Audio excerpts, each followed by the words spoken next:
Um ano depois do segundo turno das eleições de 2022, hein? Qual a sua conclusão, amigo, minha amiga, sobre o resultado daquele dia? Há um ano, vimos, né? O Brasil vivenciando um marco histórico, com o segundo turno das eleições presidenciais entre Lula e Bolsonaro. As pesquisas mostravam uma disputa acirrada. No primeiro turno, Lula teve 48,43% dos votos válidos e Bolsonaro 43,2%, com pesquisas errando feios prognósticos, erros que sempre colocavam Lula bem mais à frente da realidade. Muitos institutos, você lembra, foram acusados de trabalhar para influenciar a opinião pública a favor de Lula. A campanha do segundo turno se tornou essencial, dado o histórico brasileiro de presidentes em exercício que nunca perderam reeleição e ausência de viradas significativas do primeiro para o segundo turno. No final, Lula foi eleito com uma diferença de pouco mais de 2 milhões de votos, alcançando 59,9% contra 50,9% contra 49,1% de Bolsonaro. Durante a campanha, destacaram-se apoios significativos para ambos os candidatos. Lula contou com o respaldo de Ciro Gomes, Simone Tebet, Marina Silva, FHC, entre outros. Bolsonaro, por sua vez, foi endossado por governadores, ministros e celebridades como Gustavo Lima e Neymar e, sobretudo, por multidões de brasileiros por onde passava, ao contrário de Lula, sempre com dificuldades para reunir povo, apoiadores em grande escala. Os debates foram palco de confrontos diretos, com momentos tensos e trocas de acusações. Também ocorreram controvérsias envolvendo vídeos polêmicos de ambos os lados e episódios como a prisão do aliado de Bolsonaro, Roberto Jefferson, e aquele polêmico fato com a Carla Zambelli às vésperas da eleição. Após o resultado, Lula ressaltou a vitória da democracia em seu discurso, enquanto Bolsonaro, rompendo com a tradição, não parabenizou o adversário e demorou a se pronunciar sobre o resultado.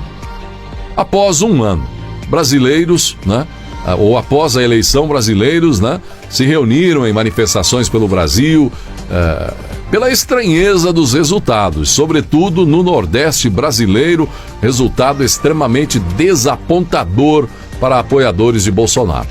E assim chegamos a um ano após o segundo turno de 2022. Muitas dúvidas ainda pairam na mente de muitos brasileiros. Enquanto Lula não consegue ainda atrair a simpatia em massa, destoando dos resultados das urnas, seja em live como em eventos públicos, Bolsonaro, mesmo tornado inelegível pelo TSE, continua tendo trânsito livre onde quer que deseje ir e atraindo multidões por onde passa, inclusive no Nordeste. Então fica aí para você, Um ano depois, qual a sua conclusão final dessa etapa, desse episódio da história do Brasil, hein?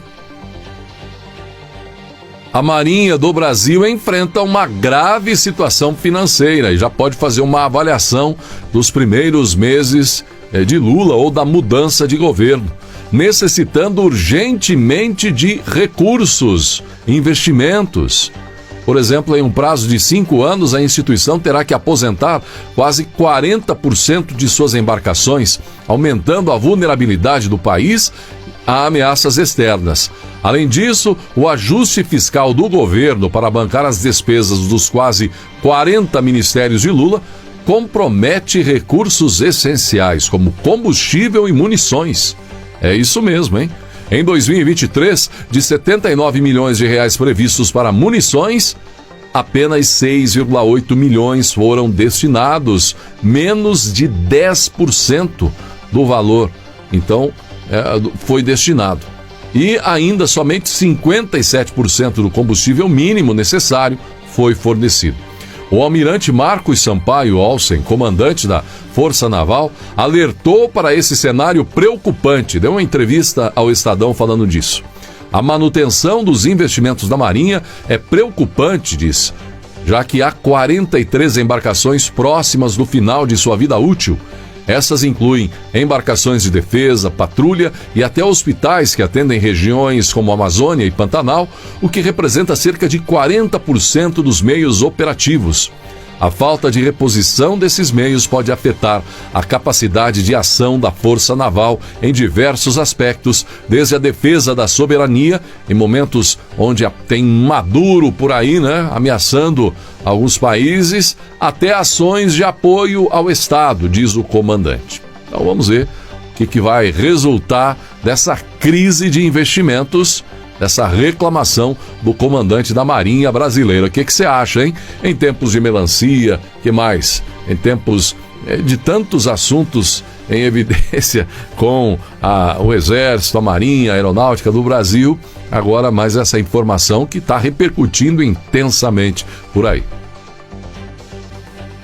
O ex-presidente da Argentina, Maurício Macri, defendeu o apoio a Javier Milei no segundo turno das eleições presidenciais e criticou o ministro da Economia, Sérgio Massa, por mentir. Macri enfatizou que os argentinos conhecem Massa, mas Milei é uma incógnita que pode trazer mudanças positivas. Ele alegou que as pessoas estão cansadas de ouvir mentiras e sugeriu um perfil psiquiátrico para Massa devido à sua compulsão por mentir. A Macri também destacou que Milei representa uma mudança positiva em relação ao kirchnerismo. No primeiro turno, Massa venceu com 36,68% dos votos, enquanto Milei obteve 29,98%. Javier Milei, com 52 anos, tem formação em economia e é um candidato de ideias liberais na economia, defendendo o fechamento do Banco Central, o fim da moeda peso e o uso do dólar dos Estados Unidos. Ele se autodenomina anarcocapitalista e libertário, opondo-se à interferência estatal na sociedade e promovendo o livre mercado. Milei propõe cortes dos gastos públicos, nega o aquecimento global, apoia a venda de órgãos e promove a educação não obrigatória e privada. Então vamos aguardar para ver. Em poucos dias saberemos quem ganha a eleição na Argentina, Milei ou Massa, e que vai dizer muito, inclusive, para a eleição no Brasil de 2026.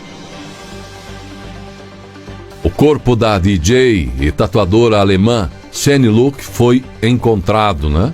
Nessa segunda, 30 de outubro, havia alguma esperança de que ela fosse encontrada viva, mas não. Após ter sido sequestrada pelo Hamas e passado por horrores insondáveis, inexplicáveis, né?